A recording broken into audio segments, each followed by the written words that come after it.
Hello dear chess friends from International Chess School.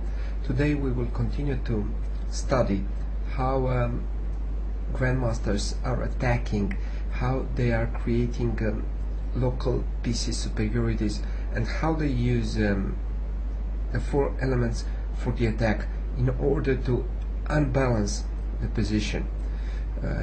What we have on the board is extracted from the game Bruzon Batista Lazaro, a grandmaster from Cuba, against Andreikin Dmitry, a young star from Russia, rated 2650. The position arose from an open Sicilian, but since we have the isolated queen pawn, it may resemble of a French defense or any other opening from where the isolated queen pawn arises. As you know, during the opening and the middle game, the isolated queen pawn plays an important role because it controls two important squares, e4 and c4, and because of this small central domination, black has better mobility, and he can set up his pieces more freely. But when we approach the endgame, the side which fights against the isolated queen pawn tends to have a small advantage, since the pawn tend to be vulnerable in the endgame. First of all, white's pieces are excellently placed, especially the bishop from d3, and black first move was knight b4 to chase out that bishop. It is important before anything else to have better pieces than your opponent. If you manage to exchange that light square's bishop, is fine. Otherwise, white was forced to lose the tempo to play bishop f1. Black regrouped, put knight c6, and maybe a wise decision was for white to come back on d3, but he's playing with the white pieces and hoped for more. He played c3.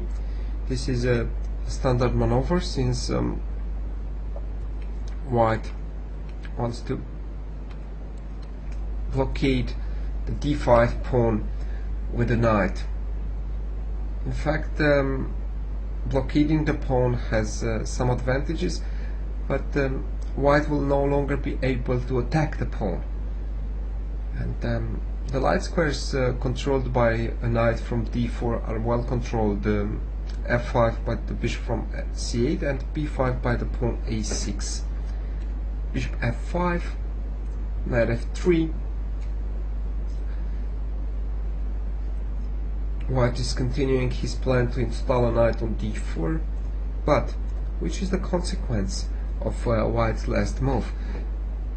The knight from d2 released the control over the e4 square, and especially when we have this position with isolated queen pawn, a knight on e4 is very valuable, because in conjunction with the long range piece on a7 g1 diagonal, it can create dangerous threats on f2. And this is the modern chess. You cannot go on with a plan without making concession, and this is a big concession, allowing a black knight on e4. Knight bd4, knight takes d4, knight takes d4, bishop g6. Now white wanted to solve the problem of the light squares bishop at any price, and probably it was a good idea to play bishop d3 back. Instead he played g3, which is a tempting move, since after bishop g2 the d5 pawn will be under pressure, and White thought that the bishop from g6 is temporarily out of play. h6, bishop g2, queen d7,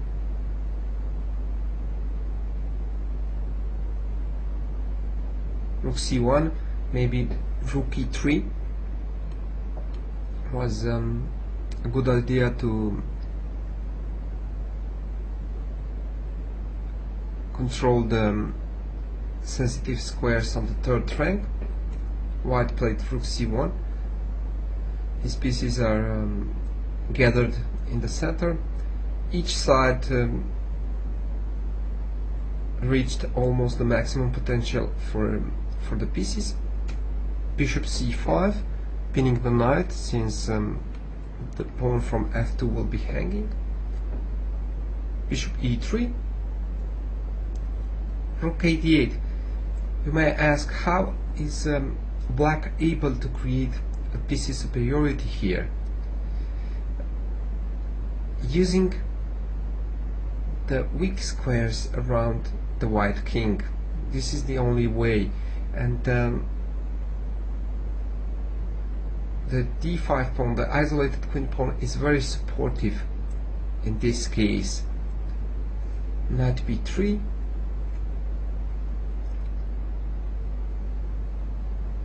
bishop f8. Black wants to preserve the dark squares bishops, since the bishop from e3 is hampered by the fact that white has a lot of pawns on dark squares. Queen d4. The queen is releasing the d1 square for the rook, but it has to pay attention to threats related to the exposed position of his queen. The queen on d4 is vulnerable. Now we can notice that the bishop from e3 acts somehow like a barrier. The white's pieces cannot participate in defense. The king is somehow isolated, and all because of this bishop, which black avoided to exchange. Black's worst placed piece is the bishop from g6, so he played bishop f5, taking the h3 pawn. Now king h2 will stress more the vulnerability of the f2 pawn, and maybe there will be some threats based on the pin along b8 h2 diagonal. g4 at the same time weakens the f4 square, so white preferred h4. He thought that the bad bishop from e3 will be able to defend weak pawns. Black immediately played bishop h3, exchanging the defender. This is the classical way to exploit a complex of weak squares. In the absence of the Fierketoed bishop, the squares around the king will be very, very weak. Queen d1, bishop takes g2, queen takes g2. Now the light squares are weak, but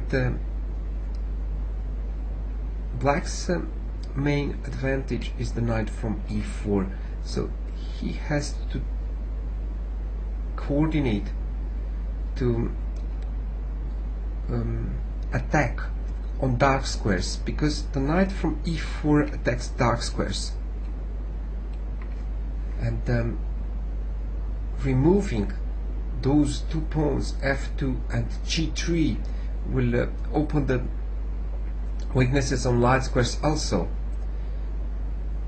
Since white covered somehow the light squares, it is the moment to start an attack on dark squares, and this is a typical way to attack when you have the isolated queen pawn, including the f pawn into the battle. All white's forces are tied up in defending the d4 pawn, and by playing f5 and threatening f5, f4, black will deflect some of white's pieces and gains space advantage also. Black will be able to create a local piece superiority against the white king by using the position out of play of knight b3, and another tactical method was the intermediate move, as we will see right away. Queen f3. Now it seems that f4 is well protected. Bishop d6. Black reinforces the threat, and probably white should have played knight d4, bringing the knight into the battle, but he was afraid of f4, and after bishop takes, rook f8, and maybe white's pawn structure on the king side will be forever damaged.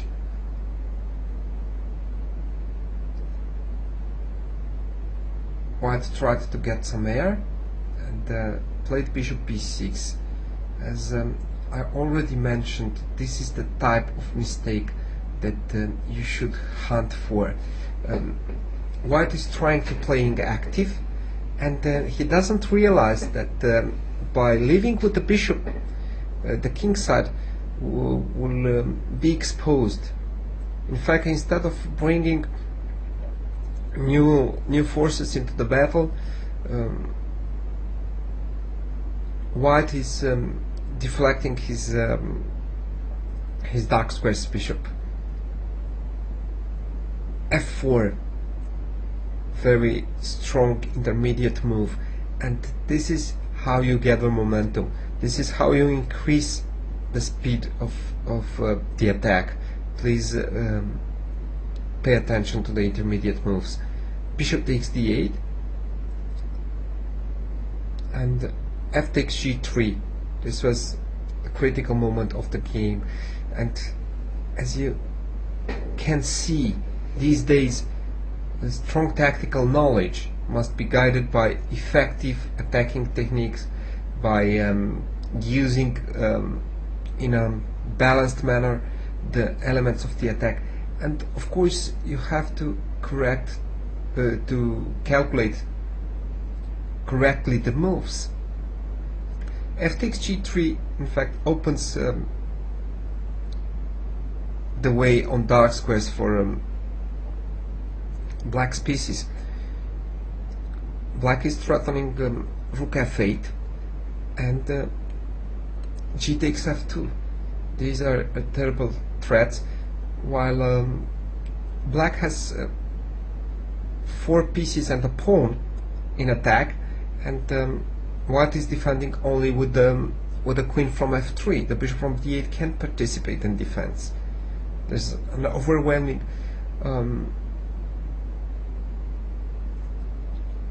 piece superiority, and you have to trust your instincts in such cases and start calculating moves with the feeling that 5 pieces should prevail against the white queen. Now white could have tried to defend like queen d3, But again, the only active move is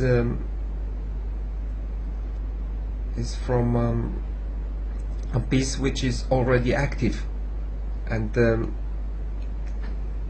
that's not the way white can survive. Black will play queen f7, defending d5 and threatening queen takes f2, f3, trying to create a blockade, rook takes d8, and now f takes e4 fails to queen f2,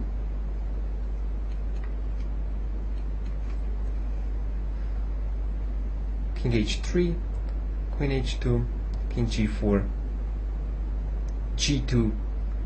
Now there are a lot of threats like queen f4, g1, queen takes d5, king h8, e5, breaking the coordination between the dark square's bishop and the queen, and rook f8. Now mate in 3 is threatened, rook f4 check, king h5, queen takes h4, king g6, queen g5 mate. So white has to play queen e4, but after h5, king takes h5, rook f4, queen takes, the king is trapped here at the rim.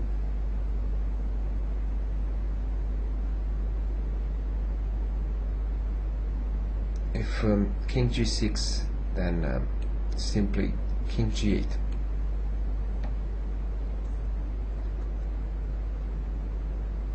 Now e takes d6 doesn't work because queen g4 mate will follow, and white has to resign. Another possibility after f3 here, rook takes d8, is to delay the recapturing of the knight and to play rook cd1. This was the best attempt for white to defend. But now again black can continue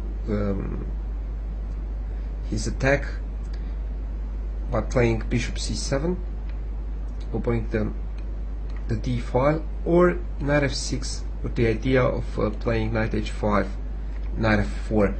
The attack will go on, and the g3 pawn acts like a thorn in white's position, and can be very supportive for black's other pieces. This was the best defense, but when you are confronted with such pressure, inaccuracies and even mistakes are predictable. White played queen h5. He tried to keep the light squares under control, and it attacked the h5 pawn, the d5 pawn from h5. Rook e5. Black mixes the defense with the attack. It attacks the white queen and brings the rook into the battle. Queen g6, g takes f2. Now the rook is threatened.